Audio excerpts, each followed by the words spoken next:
Mən də Təməz xəttində olan bölməsinin tağımındayıq və bir vaxtlar elə bir tağımdayım ki, mən bu düşmənlə, bizim işğal olunmuş ərazilərlə məsafəsi çox azdır və bir vaxtlar mən məhz bu tağımda qulluq eləmişəm.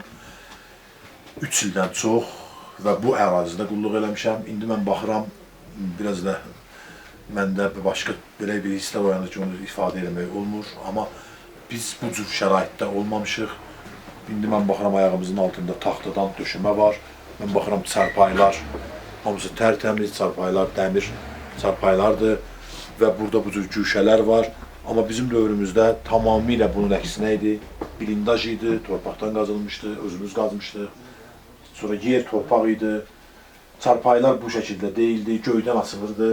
Təsəvvür elə çarpayı adi simlərlə belə göydən asılırdı. Bütün onun çarpayının o dəmir hissəsi dağılmış, onun o setkaları qırılmış şəkildə idi. Və onda indi mən baxdım, yolla qalxırıq bura.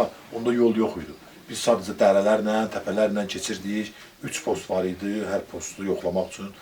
Postlara gedib, ora gedirdik. Sonra biz postun qabağa çəkilməsi prosesində də burada iştirak elədik.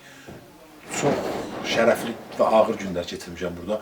Və çox sevinirəm ki, nə yaxşı bizim ordumuz bu qədər inkişafa gəldi, çatdı ki, düşmənlə ən yaxın məsafədə belə bu cür səliqə-səhman yarada bilir. Mən baxıram, burada dəsmallar, nə danışırsınız, necə dəsmal ola bilməzdi.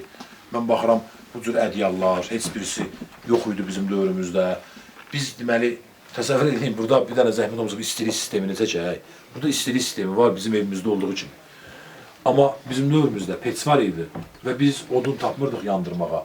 Biz burada ətrafda nə qədər kiçik qamqalaqlar belə deyirlər də, çır-çırpı deyirlər, onları yandırmışdıq.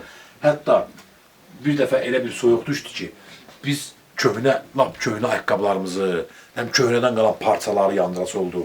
Sonra getdik, lap qabaqda üzüm tənəkləri var idi burada, o vaxtlar üzümlük olmuşdu. Üzüm tənəkləri var idi, onda o tənəkləri də qırıb kənd cəmaatı aparmışdı, o stolbalar var idi, onları çıxartmışdı. Amma yerdə yenə üzüm tənəklərin qırın-qırıntısı qalmışdı, onları yığdıq. Səhərə qədər peçi qucaqlayıb yatası olduq ki, biz bəlkə bir damcı qızınaq. Amma indi çox yüksək şərait var və bu çox sevindirici aldı.